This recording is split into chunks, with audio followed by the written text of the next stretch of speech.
ভাই বলতে পারবো না। ফার্স্ট দিন যেদিন লেগ ডে করে আমি বেরিয়েছিলাম, মাঝ রাস্তা থেকে একজন লোক চেঁচিয়েছে, বলছে এই 4 পেয়ে জন্তুটা কে যে 2 পায়ে হাঁটার চেষ্টা করছে। আমি জিমে ফেলুদা হয়ে ঢুকি, কাকাবাবু হয়ে বেরোই।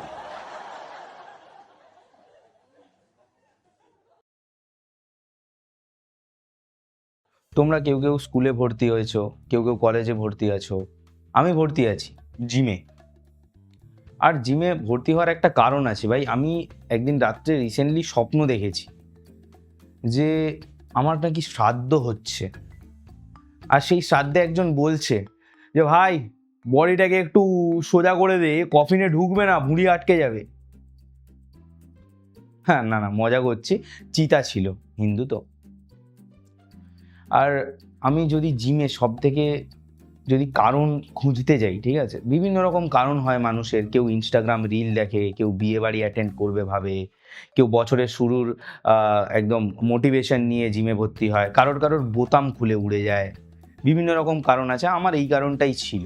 আর জিমে আমি সব থেকে বেশি ভয় পাই সেটা হচ্ছে লেগ ডে। ভাই বলতে পারবো না। ফার্স্ট দিন যেদিন লেগ ডে করে আমি বেরিয়েছিলাম, মাঝ রাস্তা থেকে একজন লোক চেঁচিয়েছে, বলছে এই 4 পেয়ে জন্তুটা কে যে 2 পায়ে হাঁটার চেষ্টা করছে। আমি জিমে ফেলুদা হয়ে ঢুকি, কাকাবাবু হয়ে বেরোই। আর লেগ ডের দিন তোমার ইগো থাকে যে তুমি তুলবে, হাঁটু বলে মানছি না, মানবো না। আমার জিমে ওয়াইফাই এর পাসওয়ার্ড আছে নো পেন নো গেন, ওটা দেখে আমি আনলিমিটেড ডেটা প্যাক ভরিয়ে নিয়েছি। আর এই যে লাভ লাইফ আর জিম প্রায় একই। দু জায়গাতেই ঘাম ঝরিয়ে যেটা পাওয়া যায় সেটা টেম্পোরারি। আরেকটা কথা তোমাদেরকে বলে রাখি, সেটা হচ্ছে জিমের ট্রেনার, এরা ভাই আলাদাই প্রজাতি। আমার জিমের ট্রেনার আমাকে মেকানিকের মতো দেখে। এহ, মালটার টায়ার একটু বেশি হাওয়া হয়ে গেছে, ঠিক করতে হবে। কি বলবো, আমি জিমে 3টে টাওয়েল নিয়ে যাই। একটা টাওয়েল পেতে এক্সারসাইজ করার জন্য, একটা টাওয়েল মুখ মোছার জন্য, আরেকটা টাওয়েল মুখ ঢেকে ট্রেনারের থেকে পালিয়ে জিমের বাইরে বেরিয়ে যাওয়ার জন্য। আমি আমার ট্রেনারকে বলেছি ডায়েট দিতে, আমার ট্রেনার ডায়েট দিয়েছে নুন বাদ, চিনি বাদ, জীবন বাদ, বর বাদ। ট্রেনারদের ভাই সহ্য করতে পারি না। একদিন আমাকে এসে বলছে দেখো,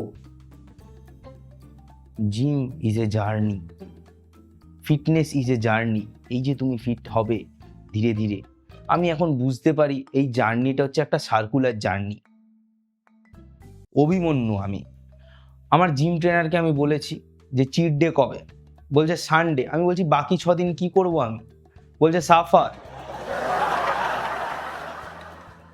আর ব্যাপারটা হচ্ছে এই জিম ট্রেনাররা যখন তোমাকে মোটিভেট করার চেষ্টা করে, আমি ডাম্বেল তুলছি, বলছে sir not like this, like this. ভাই মুখের এক্সপ্রেশনটা খালি চেঞ্জ হলো তোর। আমাকে বলছে ফিল দ্য মাসেল, ওটাই বানাতে এসেছিলাম ভাই। আমাকে ট্রেডমিলের ওপরে দৌড় কর, আমাকে বলছে প্রথম দিন গিয়েছি, বলছে তুমি 5 কিলোমিটার ট্রেডমিলের ওপরে দৌড়াও।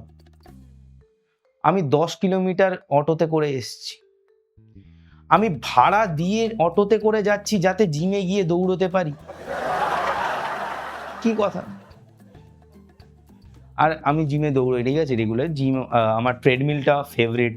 হ্যাঁ, ফার্স্ট দিন আমি যখন দৌড়েছিলাম লেখা এসেছিল হারামজাদা লাফিয়ে হাঁটা বন্ধ কর, নর্মালি হাঁটতে পারিস। ট্রেডমিল দারুণ জিনিস। ট্রেডমিলে আমার মনে হয় যে আমি হ্যামস্টার, কিন্তু হ্যামস্টারও আমার থেকে বেটার ভাই, ও টাকা দিয়ে দৌড়ায় না।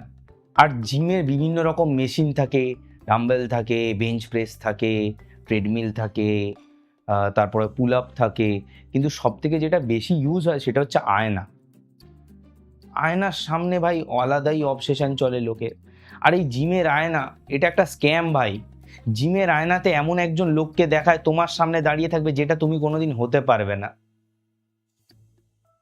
লোকে প্রেম করে, দেখছি জিমের সামনে দাঁড়িয়ে এরকম করছো, কি লাগছে। কোনো লজিক আছে? এইসব লোকগুলোর ভাই আলাদাই অবসেশন চলে। ওরা একটা সেট করে আর 20 মিনিট আয়নার সামনেই দাঁড়িয়ে থাকে। এরা এক্সারসাইজ করে না, এরা এক্সারসাইজ অ্যানাউন্স করে। আরে আমি ট্রেনারদের মাঝে মাঝে পাত্তা দিই না, ঠিক আছে? আমি যখন ফার্স্টবার ডাম্বেল তুলতে গেছিলাম আমাকে বলছে 5 কেজির বেশি তুলো না কিন্তু। আমি বলছি ভাই আমাকে চিনিস না, আমি 30 কেজির ডাম্বেল তুলেওছি, তারপরে উঠে ওকে আর চিনতে পারিনি।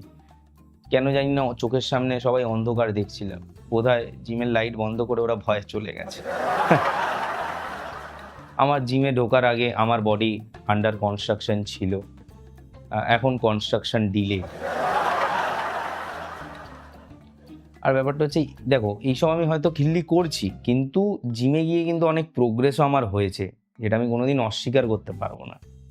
6 মাস জিমে গেছি আমি, খুব প্রোগ্রেস হয়েছে, আমার সবকটা ইংলিশ গান মুখস্থ হয়ে গেছে।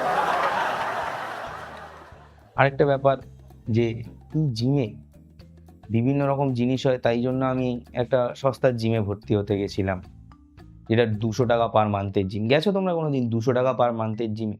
এই 200 টাকা পার মান্থের জিমে না, যে ডাম্বেল বেঞ্চ প্রেসের যে লোহার প্লেট থাকে সেটা তো ওয়েট লেখা থাকে না ভাই, তাতে জং দেখে তোমাকে ডিসাইড করতে হয় যে কোনটায় বেশি জং পড়েছে, মরচে পড়েছে, সেটা হয়তো 10 কেজির, যেটা কম আছে সেটা হয়তো 5 কেজির। অন্য জিমে ডাম্বেল বেঞ্চ প্রেস প্লেট তোলার আগে তোমাকে গ্লাভস পরতে হয়, 200 টাকার জিমে তোমাকে টিটেনাস নিতে হয়। আর এইসব জিমে ভাই থাকে না, ট্রেনার থাকে না, কিন্তু থাকে পাড়ার দাদা, যাদের অসম্ভব জ্ঞান। আমার একটা পাড়ার দাদা আছে, সে আমাকে জ্ঞান দেয় ভাই, এদের জন্য বায়োমেকানিক্স বায়োলজি সব ভাই হাতের মুঠোয়। আমাকে বলছে তুই ঝোল, তুই লম্বা হবি, জোরে নিঃশ্বাস নে, তুই ছাতি ফোলাবি। আমি যোগা ক্লাসে এসছি না জিমে, কোনো লজিক আছে এইসব কথা? আর এইসব জিমে ভাই গান, কি গান বাজবে, এমন ফাটিয়ে ফাটিয়ে এরা গান বাজায়, আমার মাসেল তৈরি হয়নি, কানের পর্দায় মাসেল তৈরি হয়েছে। আরও একটা কথা, এই যে জিমের ট্রেনার দাদারা হয়, এদের বিভিন্ন রকম অবসেশন থাকে, তোমার যদি কিছু না করতে পারো এসে বলবে আরে প্রোটিন নে ভাই, আর আমার থেকে নিবে, কমিশন থাকে তো। আমি এতদিন জিমে গিয়ে একটা জিনিস বুঝতে পেরেছি, যে এই প্রোটিন পাউডার আর কিছুই না ভাই, দুধের আত্মবিশ্বাস বাড়ানোর চেষ্টা। কিন্তু আত্মবিশ্বাস আপনাদের মধ্যে রাখুন, আপনারা জিমে যান বা না যান কোনো যায় আসে না, আপনারা এখানে চলে আসুন, লাভ বাইট দেখে নিজের মেন্টাল হেলথটাকে ঠিক রাখুন, ফিজিক্যাল হেলথ বুঝে নেবেন।